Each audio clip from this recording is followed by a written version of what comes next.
ଆରେ ପିଲାମାନେ ଆପଣ ଟିକେ ଚକୋଲେଟ୍ ନାହିଁ ରେ କିଛି ପିଲାମାନେ ଗୋଟେ କାମ କର ତମମାନେ ପଳେଇ ଯାଅ ନା ଘରକୁ ମୁଁ କାଲି ଆସିଲା ବେଳକୁ ତମମାନଙ୍କ ପାଇଁ 3 ଜଣଙ୍କ ପାଇଁ ଚକୋଲେଟ୍ ନେଇ ଆସିବି ହେଲା। ନାଇଁ କଣ ହେଇବା ଦିଶୁଛି ଏ ପେଟା ସାରଙ୍କ ପକେଟରେ ବା ଦେଖାଯାଉଛି ଚିକି ଚିକିଆ ଜରି। ମତେ ଲାଗୁଛି ତାଙ୍କ ପକେଟରେ ଚକୋଲେଟ୍ ଅଛି ବୋଧେ। ସାରେ ଆପଣ ଚକୋଲେଟ୍ ରଖିଛନ୍ତି ଆଉ ଦଉନାହାନ୍ତି ପିଲାମାନଙ୍କୁ। ନାଇଁ ମ ଚକୋଲେଟ୍ କ'ଣ ଦିଟା ତିନିଟା ପଡ଼ିଥିଲା ତ ଘର ପାଇଁ ଟିକେ ନେଇକି ଯାଉଥିଲି। ଆଉ ମତେ ଦଉନ ସାରେ। ତତେ ତ ମୁଁ କାଲି ସ୍କୁଲରେ ତ କଥା ବୁଝୁଛି ରହିଥା ଶଳା।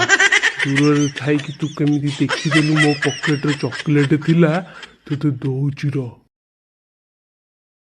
ଆଉ ଗୋଟେ କଣ ଆଉ ଗୋଟେ ଦଉନ। ହେ ସେ 2 ଜଣ ଗୋଟେ ଗୋଟେ ନେଇକି ଗଲେ ତୁ ଗୋଟେ ନେଇକି ଯାଉନୁ। ପେଟା ମାଷ୍ଟର ପକ୍କା ଚୋରଟା ପକେଟରେ ପୁରେଇକି ରଖୁଛି ଚକୋଲେଟ୍।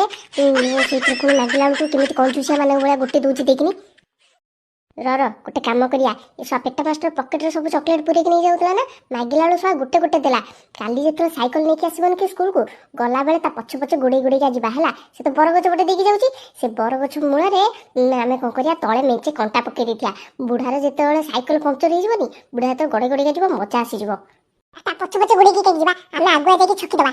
ହଁ ଆଗୁଆ ଯାଇକି ସେ ବରଗଛ ପାଖରେ ଛକିଲେ ମେଞ୍ଚେ କଣ୍ଟା ପକେଇ ଦେଇ ଯେତେ ତା ସାଇକେଲ ପଙ୍କଚର ହେଇଯିବନି ଗୋଡ଼େଇକା ଯିବ ଯେତେବେଳେ ତାକୁ କେମିତି କଷ୍ଟ ଲାଗିବ ସିଏ ଆମ କଷ୍ଟଟାକୁ ବୁଝିପାରିବ। ଛୁଆ ମାନଙ୍କୁ ଚକୋଲେଟ୍ ଦେଇନଥିଲେ ବୋଲି ଆମ ସାଇକେଲ ପଙ୍କଚର ହେଇଗଲା।